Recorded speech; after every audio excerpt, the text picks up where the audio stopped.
La flotte de bombardiers de l'US Air Force va subir sa transformation la plus radicale à ce jour dans les décennies à venir, avec l'arrivée tant attendue du B-21 Raider.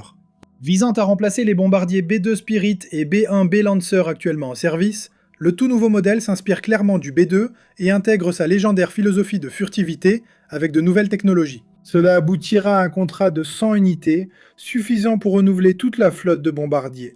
Le Raider demeure hautement classifié et il est difficile d'obtenir des informations fiables. Mais selon les rapports, il gardera ou améliorera l'endurance du B-2. Il aura très certainement des capacités de furtivité supérieures. Il ne sera pas aussi sensible aux conditions environnementales. Et contrairement au Spirit, le rapport coût-efficacité du Raider ne mettra pas en péril l'économie nationale. Ou c'est un avantage. Cependant, pour en arriver là, les ingénieurs de Northrop Grumman ont dû entièrement repenser le B-2. Voici tout ce que nous savons sur le B-21 Raider. L'état de la flotte de bombardiers américaine. Au moment de l'enregistrement, les États-Unis disposent d'environ 136 bombardiers répartis en 3 modèles. La flotte de B-2 Spirit de Northrop, célèbre bombardier furtif, comprend 19 avions. Les modèles B-1B Lancer de Rockwell représentent 45 bombardiers, et les 72 bombardiers restants sont, bien sûr, les B-52 Stratofortress de Boeing, le bombardier en service actif le plus ancien au monde, qui semble destiné à tout nous survivre. Cela fait maintenant 40 ans que le lanceur a été mis en service, près de 30 ans que le B-2 Spirit a été mis en service, et pas moins de 71 ans que le Stratofortress déchire les cieux. Cependant, ce n'est pas un problème aussi grave qu'on pourrait le croire. Les avions de combat sont conçus pour durer, et c'est particulièrement vrai pour les bombardiers. Il y a une raison pour laquelle le Stratofortress est toujours en service, et ce n'est pas parce qu'il est particulièrement joli. Mais nous en parlerons davantage dans une autre vidéo sur laquelle nous travaillons actuellement. Pour comparer, le Spirit et le Lancer sont comme des Corolla 2003 modernisés au maximum, selon leur structure. Bien sûr, ils ne sont pas neufs, mais ils sont fonctionnels, à jour, et ils accomplissent leur mission. Le Stratofortress peut être comparé à un très vieux Toyota Land Cruiser 80 qui a été entretenu et soigné de façon exemplaire. Aucune de ces voitures n'est mauvaise, aucune d'elles n'est obsolète. Mais il y a 2 choses à garder à l'esprit lorsqu'on parle d'acquisition militaire. Tout d'abord, si vous planifiez pour le présent ou pour l'année ou les 2 années à venir, vous êtes déjà en retard technologiquement. Tous les plus grands modèles militaires que nous considérons encore aujourd'hui comme des références, comme le B-2 Spirit ou le char de combat principal M1 Abrams, ont été développés avec des technologies nouvelles, potentiellement révolutionnaires, dans le but de rationaliser ces technologies, de les développer à grande échelle et de garder une longueur d'avance sur l'ennemi. En ce qui concerne les technologies développées pendant la guerre froide, qui était une époque de production de défense en plein essor, l'Ouest n'attendait pas que l'Est développe la technologie A pour répondre avec la technologie B. Au contraire, l'Ouest et l'Est supposaient tous deux que l'autre camp allait développer la technologie B en réponse à leur propre technologie A, alors ils développaient la technologie C. Cette compétition technologique de la guerre froide a été particulièrement malchanceuse pour le F-22 et le B-2 Spirit, car chacun de ces avions a été conçu pour surpasser les capacités aériennes de l'Union soviétique. Et l'URSS s'est effondré, avant que l'un ou l'autre de ces appareils n'ait eu la chance de prendre son envol. Néanmoins, la bataille technologique est l'un des aspects les plus importants d'une course aux armements. Je précise, au cas où vous penseriez qu'il s'agit d'une course où les participants courent avec leurs bras au lieu de leurs jambes. Deuxièmement, vers la planification militaire à long terme, il faut se demander quelle capacité vise-t-on avec cette technologie? Quel sera le coût de développement? Quelle taille de flotte est nécessaire? Quel sera le coût de la production de masse? D'autres questions se posent. Quelle est la durée de vie réelle de la technologie et son coût? Combien va-t-on dépenser pour des mises à niveau et des mises à jour constantes? Tout cela est-il vraiment nécessaire? Gardez cela à l'esprit et imaginez ce scénario. Disons que vous possédez 2 Corolla de 2003 et un Land Cruiser vraiment ancien. Et vous vous retrouvez dans une situation où vous savez que dans les 10 à 15 prochaines années, vous pourriez être obligé de participer à une course à travers le pays. Les règles de la course vous permettent de changer de voiture en cours de route, et l'itinéraire vous fera traverser des villes, des autoroutes et les terrains les plus difficiles imaginables, et cela va durer très longtemps. Maintenant, voilà le truc. Vous ne pouvez pas vous désister de cette course. La course est un événement inévitable qui peut ou non se matérialiser dans votre avenir. Il est tout à fait possible que vous viviez toute votre vie sans jamais participer à la course. Cependant, si la course vous est imposée et que vous perdez, vous mourrez d'une mort horrible. Donc les enjeux sont assez élevés. Dans cette situation, compteriez-vous sur vos 2 Corolla et votre Land Cruiser, ou les remplaceriez-vous par quelque chose de tout neuf, capable de reproduire et d'améliorer les capacités de ces véhicules, mais avec une bien meilleure longévité, une meilleure facilité d'entretien et en plus grand nombre? La réponse des États-Unis est évidemment la seconde option. Le plan à long terme est de remplacer les 3 bombardiers par le B-21 Raider et tout autre futur bombardier du pays. Le B-21 vise à maintenir les capacités de bombardement stratégique et nucléaire des États-Unis et à remplacer progressivement la flotte actuelle de bombardiers. Améliorer les technologies existantes, notamment celles du B-2 Spirit, les généraliser et surtout assurer la viabilité financière du programme d'acquisition. En parlant du programme de bombardier de frappe à longue portée en 2009, qui est le programme à l'origine du B-21 Raider. Le secrétaire à la Défense, Robert Gates, a affirmé qu'il faut absolument éviter les erreurs du B-2, précisant que, je cite, « Lorsque la recherche, le développement et la définition des besoins sont arrivés à leur terme, l'appareil, malgré ses grandes capacités, s'est avéré tellement coûteux, 2 milliards de dollars chacun dans le cas du B-2, que moins d'un sixième des 132 prévus a finalement été construit. Nous devons éviter une situation où la perte d'un seul appareil, que ce soit par accident ou au combat, entraînerait la perte d'une part significative de la flotte, un désastre national comparable au naufrage d'un navire amiral. Ce scénario augmente nos coûts d'action et réduit nos options stratégiques, alors que nous devrions rechercher des systèmes d'armes qui limitent le coût de l'action et élargissent nos options. » Fin de citation. Ainsi, en 2015, la désignation B-21 a été officiellement attribuée à l'appareil, et en 2022, l'armée de l'air a estimé que le contribuable américain paierait 203 milliards de dollars sur 3 décennies pour développer, produire et, surtout, exploiter une flotte de 100 traders. Les seuls coûts de développement s'élèvent à environ 70 milliards de dollars, avec un prix de production par appareil d'environ 700 millions de dollars. En comparaison, le prix de chaque B-2 Spirit était de près de 740 millions de dollars en 1997, soit plus de 1,3 milliard aujourd'hui. Mais les coûts totaux de développement et de production étaient relativement moins élevés que ceux du B-21, à environ 90 milliards de dollars, une fois ajustés pour l'inflation. Cela cependant ne prend pas en compte les coûts de maintenance sur toute la durée de vie, ni les coûts d'exploitation par heure de vol, notoirement élevés, du B-2. Dans l'ensemble, le B-21 représente un investissement important, mais il permettra en réalité de desserrer les contraintes du budget fédéral tout en améliorant les capacités de bombardement de l'armée de l'air. Et voici comment. Conception et capacité du B-21 Raider. Comme vous l'avez peut-être déjà vu avec les nombreuses images du B-21 et du B-2 dans la vidéo, les deux modèles sont très similaires.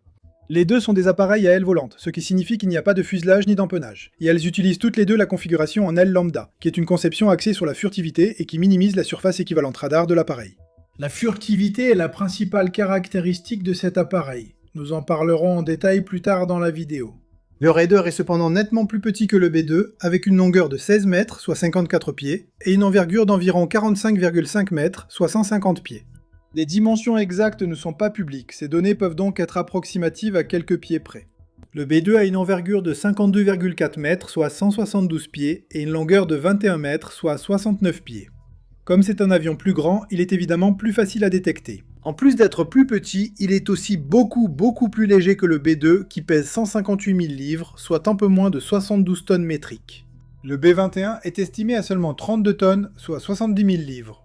Cela signifie également qu'il ne peut pas transporter autant d'armement que le B-2, qui peut décoller avec un poids maximal de 170 tonnes, soit 376 000 livres. Le Raider ne peut décoller qu'avec moins de la moitié de ce poids, soit 180 000 livres ou un peu plus de 81 tonnes et demie. Officieusement, le B-21 pourra transporter une charge utile de 13 tonnes, soit 30 000 livres. Le B-2 a déjà transporté une charge utile de 27 tonnes, soit 60 000 livres. Vous vous demandez sûrement pourquoi ce recul alors qu'on est dans le futur. En fait, le B-21 n'a jamais eu pour objectif d'égaler l'armement du B-2. Le B-2 a été conçu pour des frappes de saturation massive. C'est pourquoi il peut, par exemple, transporter 2 énormes bombes guidées de 30 000 livres chacune. Le Raider ne peut pas faire cela, mais il sera bien plus facile à maintenir opérationnel que le B-2. Le B-2 nécessite en moyenne environ 60 heures de maintenance pour chaque heure de vol. Cela signifie qu'une fois que les pilotes ont atterri après une mission, vous pouvez pratiquement compter sur le fait qu'il sera indisponible pendant les semaines suivantes, voire des mois. Le revêtement absorbant les ondes radar du Spirit, qui, combiné à d'autres prouesses d'ingénierie axées sur la furtivité, fait que sa surface équivalente radar n'est pas plus grande que celle d'un petit oiseau malgré sa taille, nécessite un soin méticuleux. Le B-2 doit être gardé dans des hangars climatisés à température contrôlée, très rares aux États-Unis comme ailleurs dans le monde. En raison de ces exigences et du coût élevé de son fonctionnement et de son entretien, le B-2 n'a pas été déployé autant qu'il aurait idéalement dû l'être.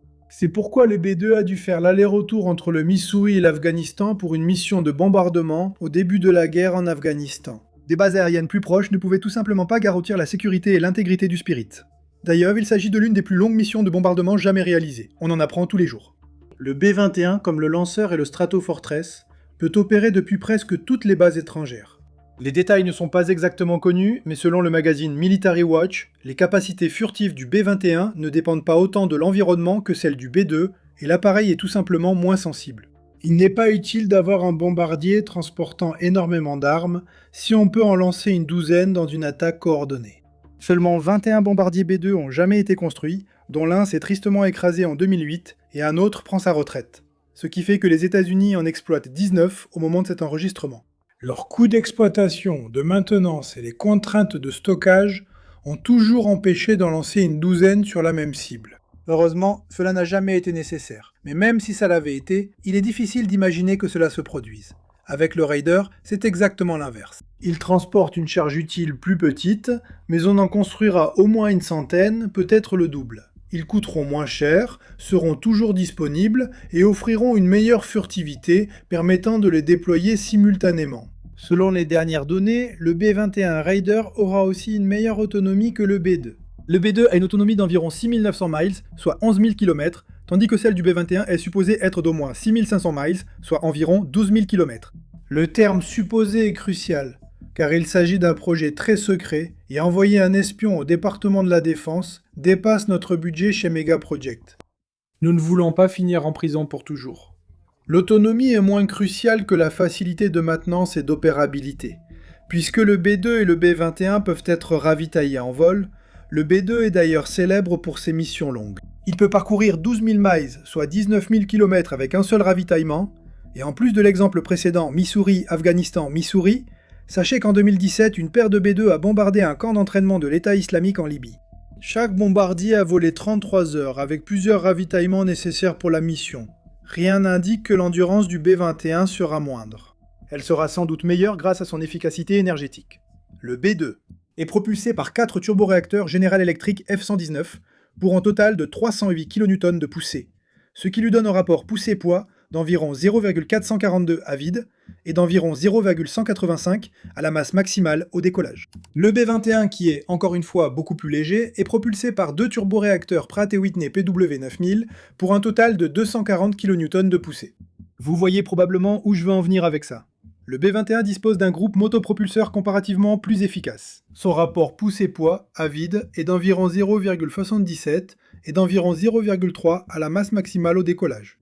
Et avec cela en tête, il est logique que vous en ayez plus pour votre argent, ou du moins plus d'autonomie pour votre kérosène avec le B-21.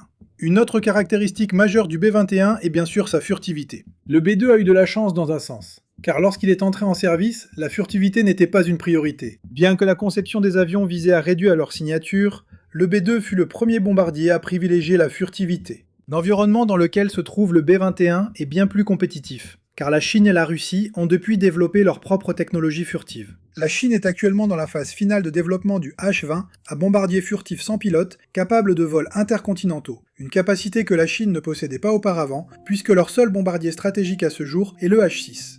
La Russie, de son côté, développe en ce moment le Tupolev PAK-2, un bombardier stratégique furtif dont l'endurance dépasse celle du B-2. Sa production devrait commencer en 2027, tandis que la puissance eurasienne développe également une flotte massive de bombardiers Tu-160M2. Les ingénieurs de Northrop ont repris tout ce qui faisait la qualité de la furtivité du B-2 et l'ont poussé encore plus loin avec le B-21. En comparant les deux conceptions, on constate que les entrées d'air des moteurs, de chaque côté du cockpit, sont bien plus lisses sur le B-21.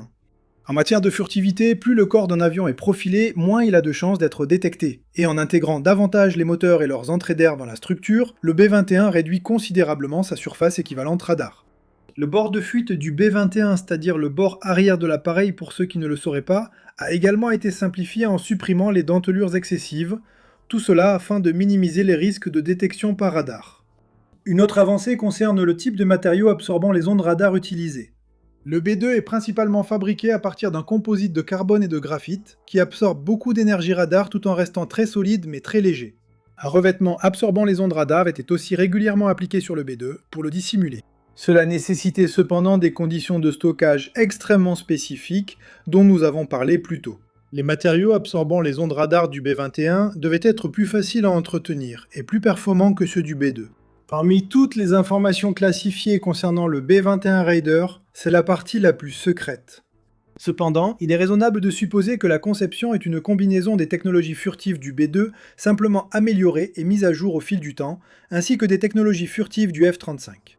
Le F-35 est important parce que, tout comme le Raider, il a été façonné par les leçons tirées de son prédécesseur, le F-22 Raptor. Les matériaux du F-35 demandent moins d'entretien que ceux du F-22, et sa conception vise à échapper au radar à haute fréquence plutôt qu'à basse fréquence. La raison pour laquelle le F-35 nécessite comparativement moins d'entretien, c'est que son matériau absorbant les ondes radar est en partie intégré à la surface de l'appareil lors de la fabrication. Ce n'est essentiellement pas un simple revêtement pulvérisé. Cela permet au F-35, par exemple, d'opérer sur des porte-avions dans un environnement humide et salé, tout en conservant sa capacité de furtivité. L'exposition de l'appareil aux éléments affecte sa surface, comme l'indique ce rapport, mais le F-35 garde une section équivalente radar, comparable à celle d'une balle de golf.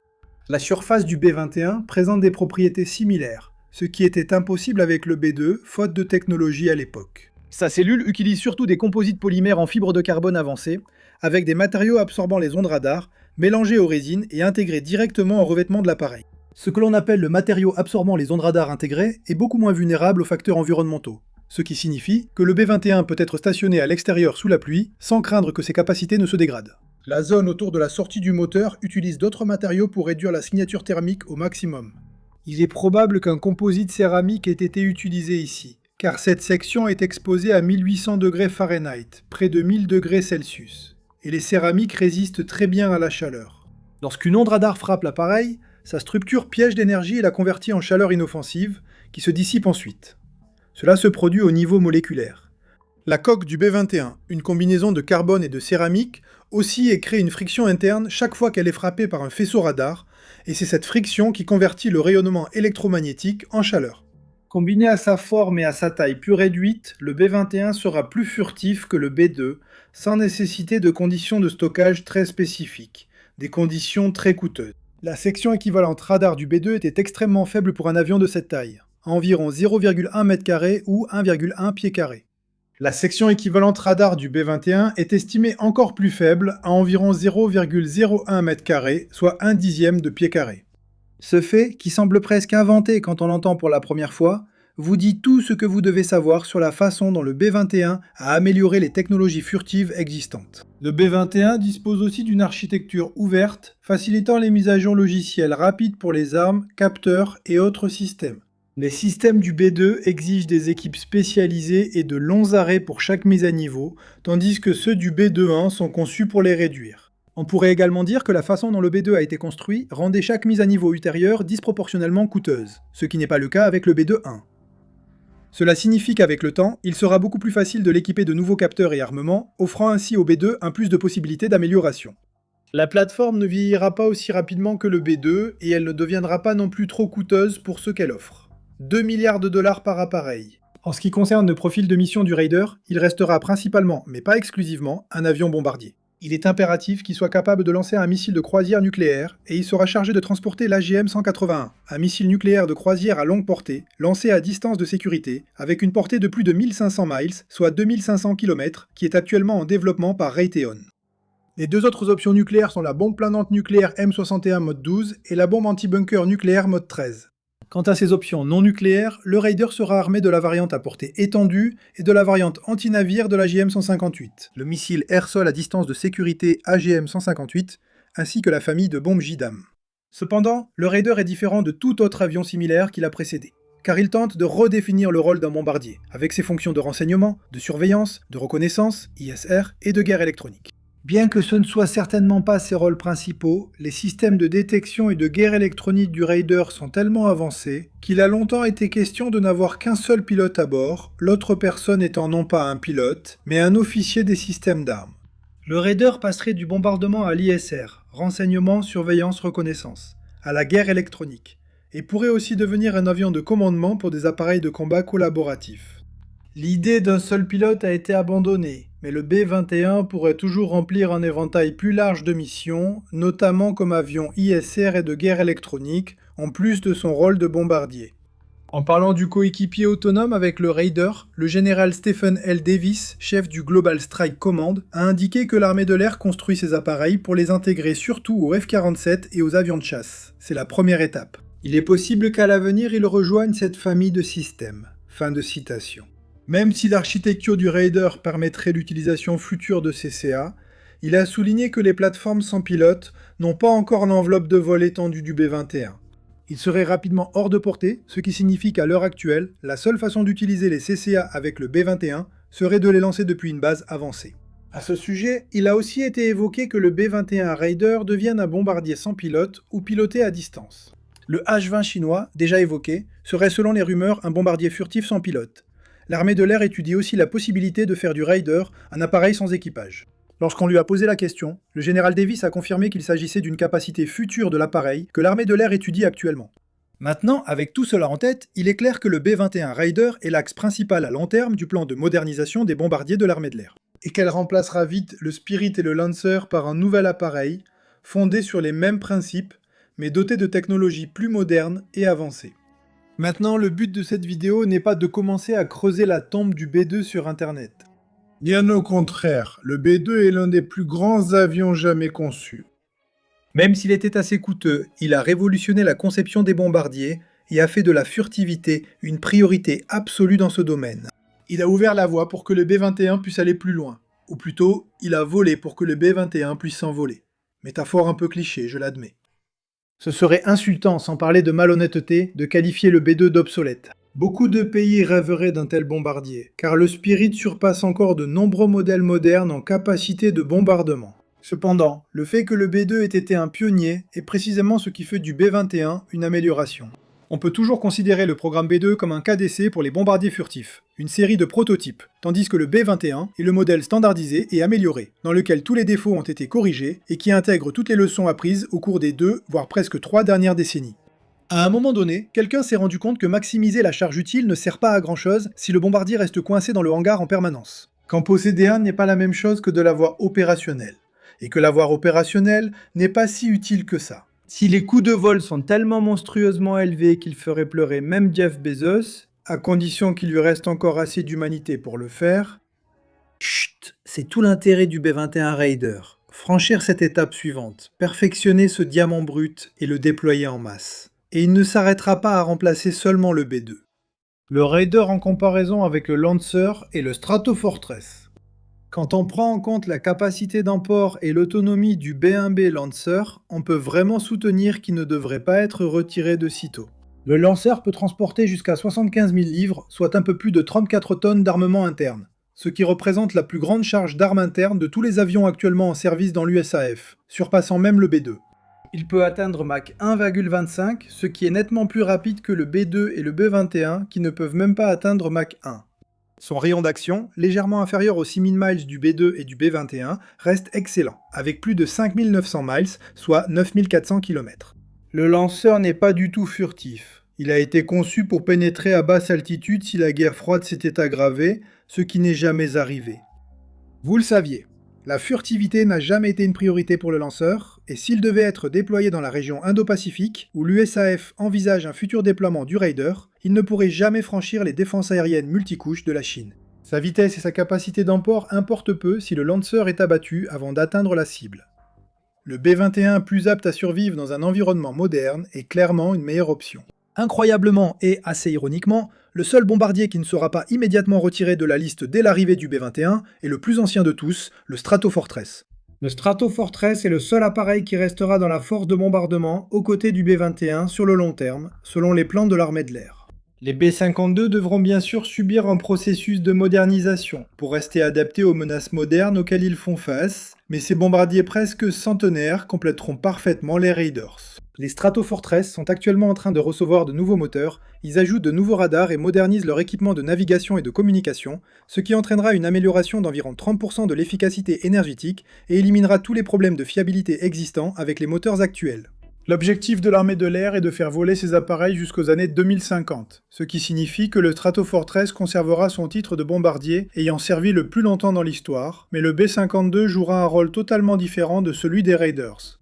Le B-52 a une portée de 10 100 miles, soit 16 300 km, et une capacité d'emport de 30 tonnes, soit 70 000 livres, et il transporte actuellement le missile de croisière à longue portée AGM-181A, le même missile nucléaire qui sera embarqué à bord du Raider. Cependant, le B-52 ne pourra jamais franchir les défenses aériennes d'adversaires de même niveau que les États-Unis, tels que la Chine ou la Russie. La furtivité du B-21 est cruciale pour ce type de mission, et l'absence de furtivité du B-52 le limite à lancer sa charge utile en dehors de la zone de menace. Pour retirer le Spirit et le Lancer, l'US Air Force doit d'abord acquérir les Raiders.